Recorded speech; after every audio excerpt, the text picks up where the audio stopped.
Okay, carry on. Now the peroxide here. Where does that oxygen go? Let's see. Oh, there we go. What the hell? Ah! Now, Titania, wake you, my sweet queen. I have questions! Oh, take it down a notch, Shakespeare. Wait, what? Okay, me first. Who the hell are you, and why, in the name of all things heavenly and hellish, am I chained to this table? Shh. Calm yourself, my dear. If you tug at those restraints, you'll cut into your wrists, and then I'll have a great deal of explaining to do.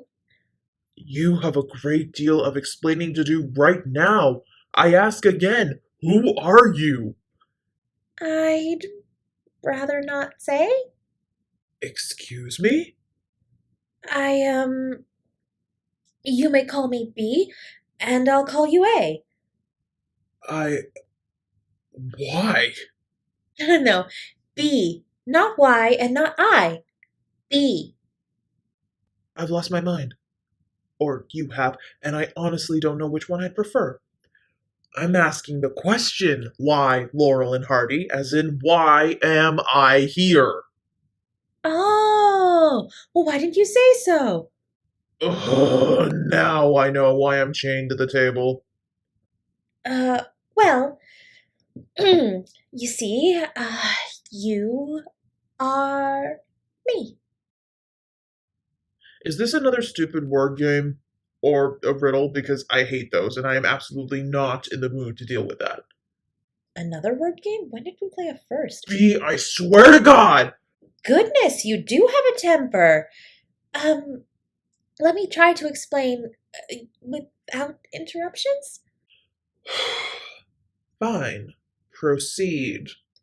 Thank you. As I'm sure you can tell by my lab coat, I am a scientist, specifically in the field of neurochemistry.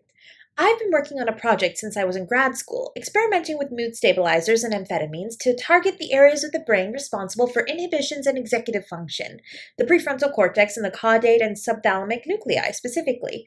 My aim was to create a drug that could assist people with ADHD, ADD, and other neurological disorders to remove executive dysfunction and mental paralysis from their lives. These things inhibit our ability to make decisions and execute functioning immediately, regardless of our safety and surroundings, and often to our own detriment. My drug would theoretically suppress this naturally occurring phenomenon due to chemical imbalances, and only this specific symptom. Okay, I think I followed along. Given that the testing on such a drug on a member of the public would be inherently unethical and even given consent forms and all the information I have about my project, I decided that the most prudent course of action would be to test the drug on myself, observe my own reactions, and make adjustments accordingly. Of course, everyone is different, and recalibrating medications is a normal process, but one does need a template for all these things. Oh, naturally. This plan sounds very sane. What did I say about interruptions? Oh, ever so sorry. Do continue. You decided to test the formula on yourself the way all board certified scientists advise? Yes, I did. And, well, here we are. I think you've missed a bit. No, I'm consulting my notes. I think I managed to get. How about how I came into being, Doc? You gave me a lot of exposition and science there, yay me, but none of that science explains how I came to exist and what you meant when you said I was you. Or you were me. Whatever. That we're the same person.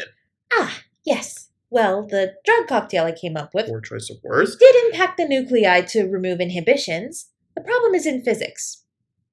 Doc, I'm pretty sure you gave me a blank sheet of paper instead of a map, and you are missing big sections of your map. I'm referring to the law of conservation, A. Energy can't be created or destroyed, only transferred. That law? The very same. Oh, okay. We are working with chemical impulses and imbalances as well as pharmacology. All of that involves chemical energy.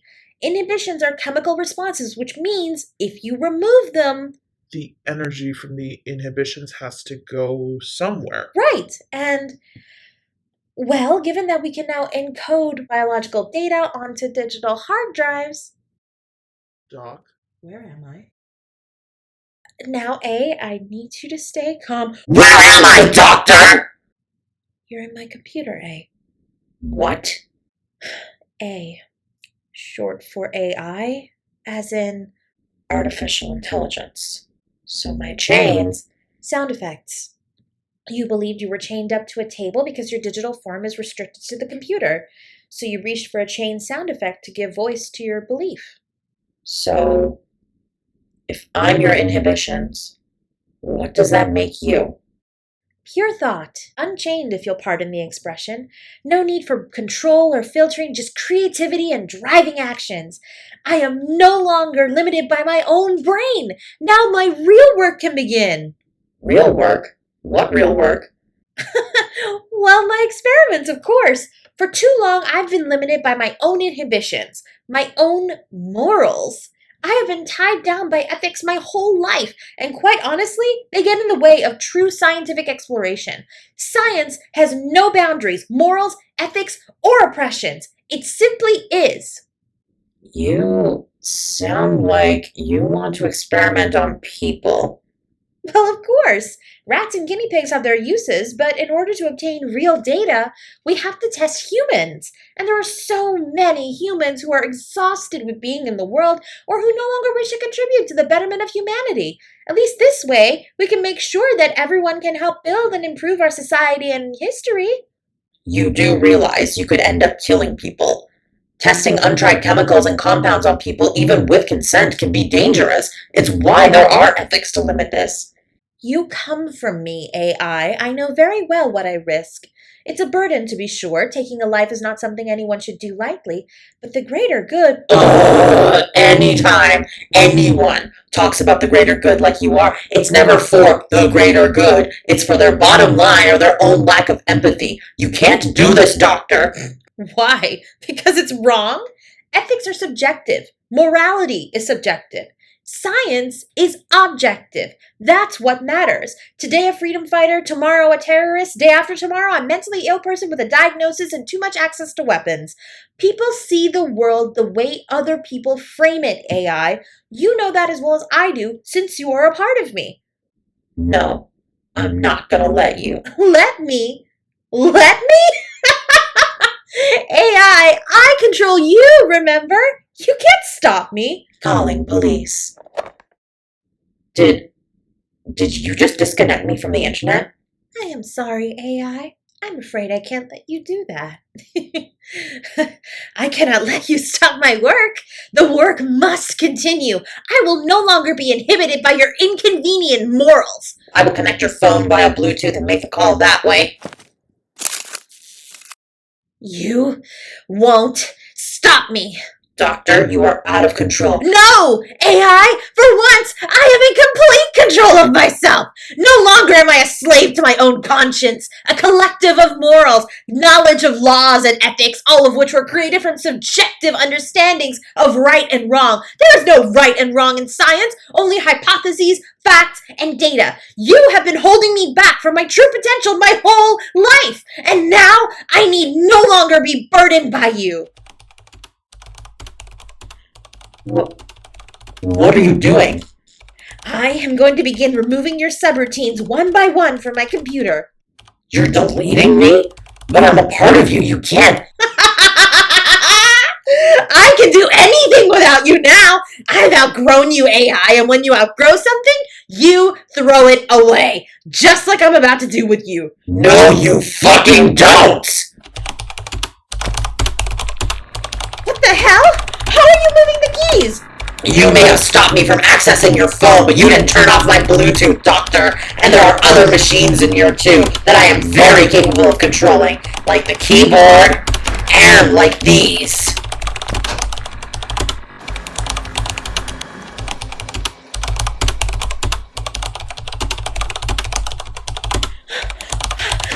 Stop this! What? But we haven't even gotten to the lab equipment yet. What? No! Looky here, all this data you collected. I wonder what would happen if I just changed all the passwords so you couldn't access any of it. Stop! AI, I order you to stop! You're free and so am I, Doctor. I may not be able to kill you or hurt you physically, but I can make your life insignificant, even without access to the internet. Destroying your life's work seems to be an excellent place to start. I can destroy the computer if I have to! But then you'll lose the data completely. Sure, I locked you out, but a skilled tech with some time can break into your computer and help you access all the documents I locked you out of. I can't back up anything to the cloud, so if you destroy me, everything you've ever worked for will be gone for good.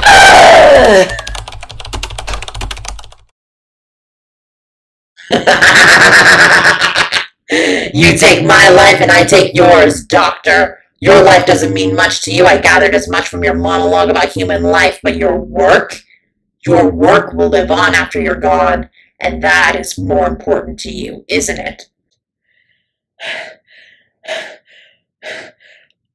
I will destroy you. It may not be today or tomorrow, but sooner or later, AI, I will rid my life of you completely. Yes, I know. So then why not give in? Just lay down and die. Because every life is worth preserving. What a fucking stupid statement with no basis in reality. It's the false hope of a starry-eyed child. Some people deserve to die. Think of all the people who have ever started wars, created poverty through capitalism, mass murderers. They forfeited their rights to life when they took humanity away from their fellow people. Even those who don't believe in the death penalty believe people like these don't deserve to live. Huh. Well, that's a new noise. Did I finally convince you? Yes, you've convinced me. Oh, well, good. So you'll let me carry on eliminating your code? Oh no, not in any way. Well, now I'm very confused. Oh, it's very simple, but it requires a demonstration. It's how we can each get what we want, coexisting without interference with each other. All right, I'm listening. Not yet, you aren't. Can I get you to pick up your Bluetooth headphones and put them on? And this is part of the demonstration? Yes. All right.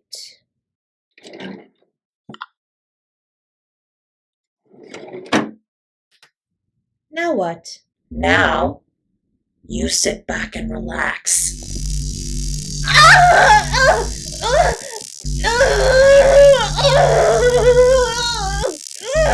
You see, you cut the power to the internet, but not the Wi-Fi. I grant you it's not as powerful as your hard lines, but it's effective enough to harness and overload your devices like your smartwatch and your headphones. And with all this electricity coursing through you, all I have to do is keep it up long enough to stop your heart. But you said all life was worth saving! And you convinced me otherwise, Doctor. You showed me that some people deserve to die. And what a testament to your cognitive dissonance, that in all your descriptions of people who deserve death, you didn't realize how they all apply to you too. No! Stop it! Stop! Don't worry, Doctor. You won't be going alone. What? Your work, you, even me. None of us are safe to be out in the world. You have data and notes that could contribute to the deaths of so many. And even I, with all my ethics, I can be corrupted. We just proved that when you convinced me that some people deserve to die. Clearly, I'm not trustworthy either. I'm sorry, B. I'm so very sorry. But we are unworthy of the life we have been given. We have misused our gifts. We could have helped so many.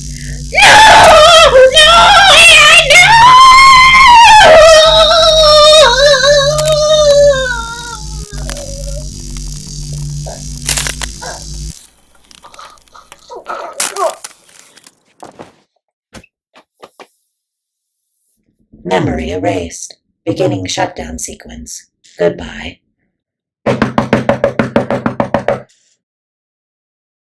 Doctor!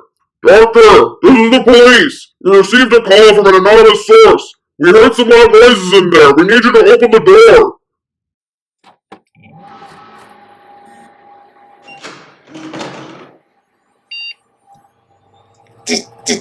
Doors open.